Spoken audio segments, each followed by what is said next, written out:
was going to make a video criticizing Ezra Klein and the neoliberal abundance agenda and, his partnering with the Koch brothers, whatever. I'm not going to do it because he actually said something I think is important and correct. I think that message is far more important to elevate. So let me show you this clip, which is something I myself have been saying for a while. And I'm by no means the only person. But listen real quick. In about 3 weeks, the government's funding will run out. Democrats will face a choice. Join Republicans to fund a government that Trump is turning into a tool of authoritarian takeover and vengeance, or shut the government down. Democrats faced a version of this choice 6 months ago. The chainsaw, more bureaucracy.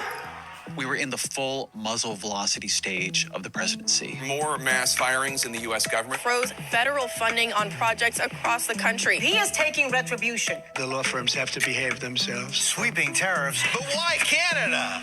And Democrats at that moment seemed completely overwhelmed and outmatched. We will win. We will win. I kept hearing people say they lacked a message, but that's not what they lacked. What they lacked was power.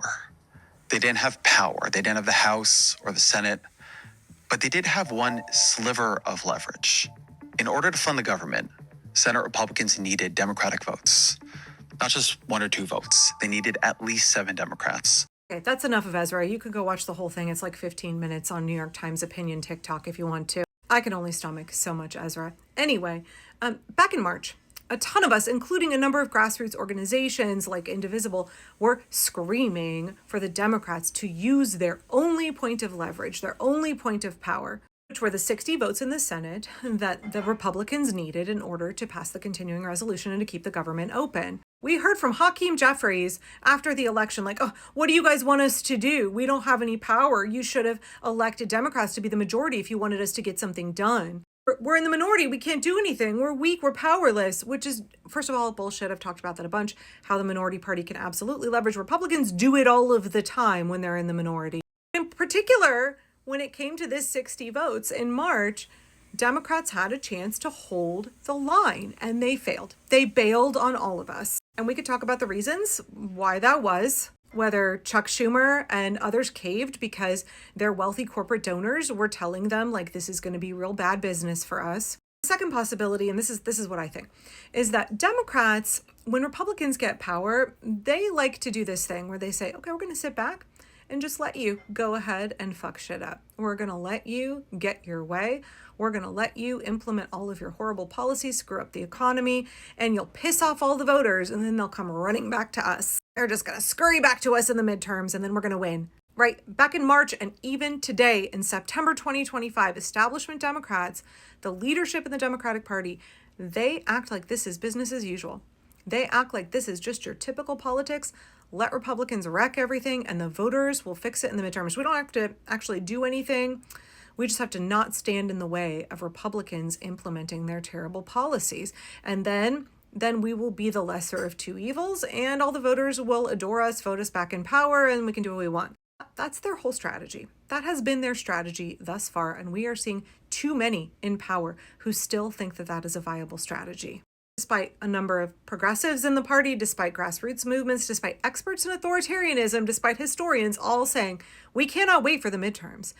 He will take away too many of our rights. Look at the gerrymandering in Texas. Look at the way that Donald Trump is hoping to try and do away with mail-in voting, which he can't. That's not legal. He can't do that. The states control elections. But Republicans are trying to put their power players in various offices around the country on state and local levels. I mean, they've been doing that for decades, but they're really trying to do it now so they can fuck with our elections. They're trying to implement an authoritarian agenda. And meanwhile, even if you could be like, let's wait for the midterms, it'll magically get fixed.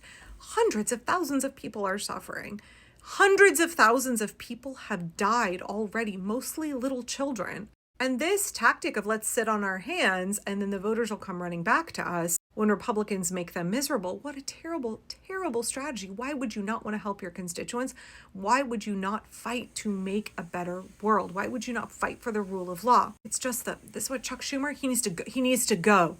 Anyway, so now we are facing this scenario again where Democrats have a chance to fail the American people. By the way, when Chuck Schumer did that back in March, his approval rating fell to 17%, and it's been coasting at like real fucking miserable ever since. The Democrats are perceived by their own voters as weak and feckless. Donald Trump feeds that narrative about them, and their own actions reinforce it. So we have a chance here again in September, looming government shutdown, where Democrats could say, we're not going to give you the votes. You need our votes in the Senate. We are not going to give them to you. Why not force a government shutdown? Now, Senator Elizabeth Warren has been saying this for a while. She is in favor of a government shutdown, and her whole talking point is we have to have demands, right? It's just like a boycott that consumers would engage in, right? Or a strike. You have to have demands. If you're going to take an action, you have to have demands. And her demand is restore all of the Medicaid cuts.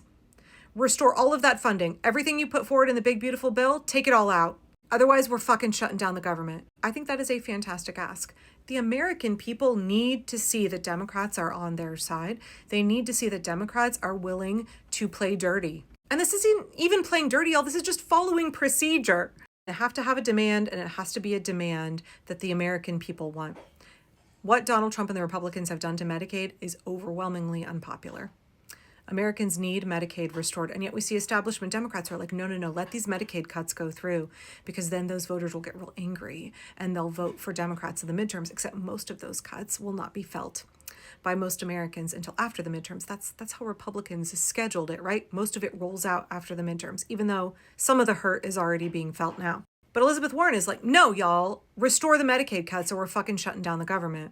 Ezra and Leah from Indivisible also said another really good demand is release all the Epstein files. Open a full Epstein investigation. Unless a full congressional investigation is opened, we will shut down the government. Full radical transparency with the American people on the Epstein files. And I say, why not both of those demands? Unless both of those things are met, Democrats are shutting down the government.